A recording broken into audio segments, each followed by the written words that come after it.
Hello everyone, and welcome back to another Helm to Tower video. This one's going to be a little different than some of the previous videos, but it's still kind of focused towards helping you newer players out learning some mechanics in Destiny 2.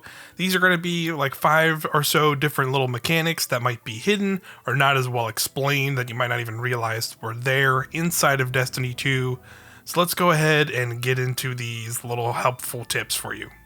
This first one's an oldie but a goodie, but if you've been running the Strike playlist and have come into the Corrupted Strike, which is on the Dreaming City, you'll notice you'll have a couple encounters that include these balls. You notice when you have these, you can grab them and throw them at these shielded enemies that will be immune otherwise.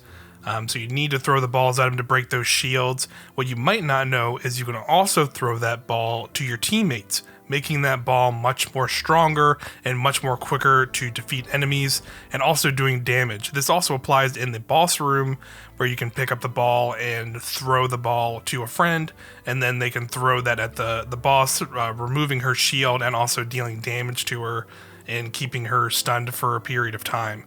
So it's definitely worth doing if you know the mechanic is there. So keep that in mind when you're running that Dreaming City Strike in the future. This is the next tip. We'll be talking about a brand new activity that was just added with the Witch Queen in Destiny 2. It's the Wellspring activity, which you unlock after you complete the Witch Queen campaign on the Throne World. And basically this is a rotating 6-player activity. If you've already tried it out, you'll see that like on some days it is an attack Wellspring, where you're kind of storming this castle, and then the defend is you're defending this arena while waves of enemies kind of come at you. If you didn't know, in the attack version of this Wellspring, you know there will be an encounter where you're going to be freeing this kind of payload that you're kind of defending and escorting to this end goal to like break open this door, and then that takes you to the boss encounter. If you didn't know, actually staying closer to the payload does actually increase its speed, so you can get through this encounter faster. I know it may not seem that way, but I have tested it a couple times now, and here will be a comparison of one round where I had about 3 or 4 of us on the payload pretty much for the entirety of its that little encounter, and then you can see here's one where I actively stayed away from it. We probably only had about 1 to 2 people on the payload at any given time.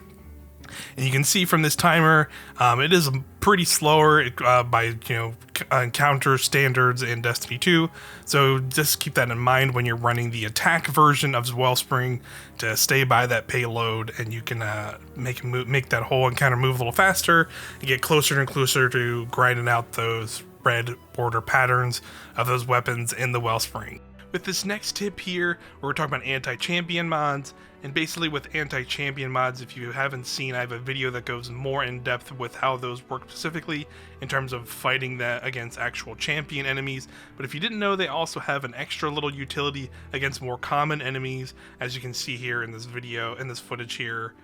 Basically, I have an anti-barrier weapon on for this season, and I'm using it against this hobgoblin, who normally when you shoot them a couple times, they'll crouch down and start glowing like that, and then they are immune to damage. But since I have that anti-barrier weapon on, I can actually shoot through that without any issue, and just take them out immediately rather than having to wait for them to immune and heal themselves and be vulnerable.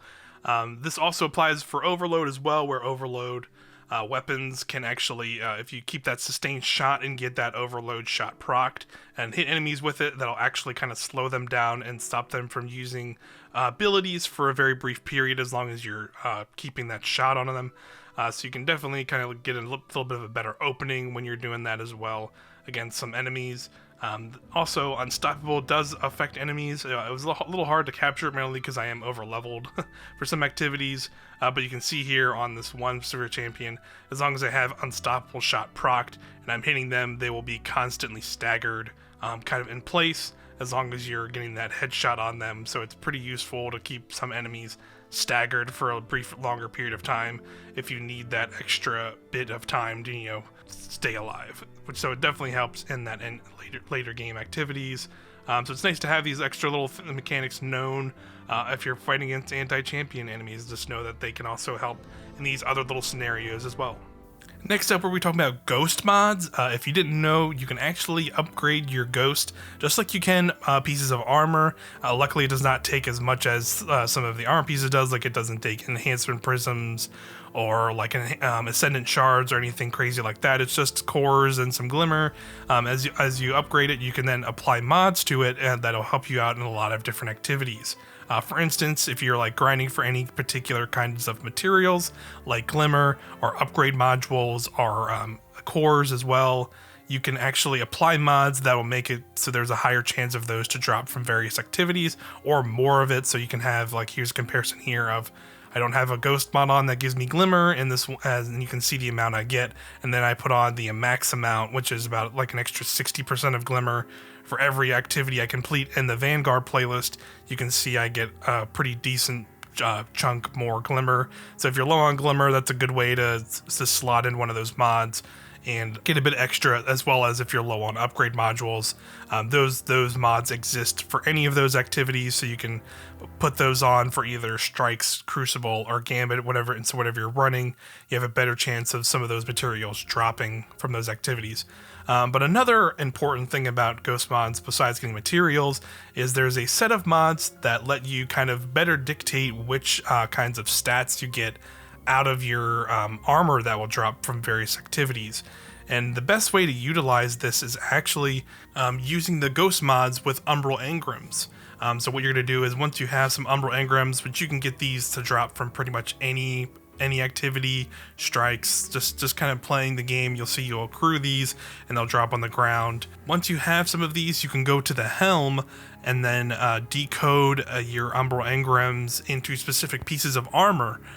Once you do this, you can actually take your ghost mods here now and slot in any particular stat you want. If you want intellect, that'll give you more super, or if you want to do resilience or recovery, pretty much just pick any stat you want that you prefer to have on a particular piece of armor, and then choose that piece of armor. And you can see here, I'll compare here a piece of armor I just randomly picked, and then I will slot in an intellect ghost mod and then pick out another piece of armor, and you can see the stats are already significantly better even across the board.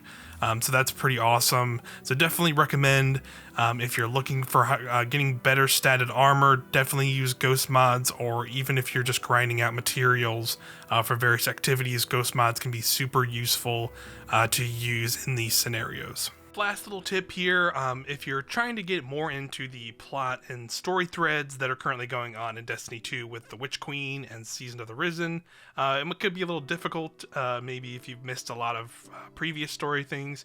A good way to get started if you're trying to figure out some of that stuff, if you actually go in game and go to the director screen, if you go to the top right, there is a timeline for Destiny 2. As you can see here, it goes all the way to the start, which was the Red War campaign, which is when Destiny 2 launched, and it follows each little major expansion as well as each of the seasonal stories.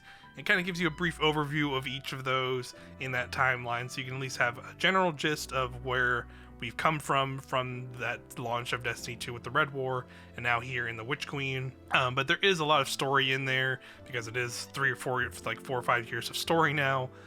So I will say, like, it doesn't go super in depth, so you still might have to go look for YouTube videos or other things if you would want to get deeper and deeper into that stuff.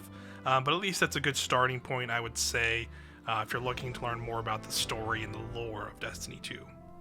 But anyway, guys, thanks so much for watching. I hope these tips helped you out and gave you a better idea and understanding of some of maybe the more hidden mechanics in Destiny 2 that they maybe haven't told you, they maybe don't really tell you that well, or but maybe this will help you better grind for materials with those ghost mods and all things like that.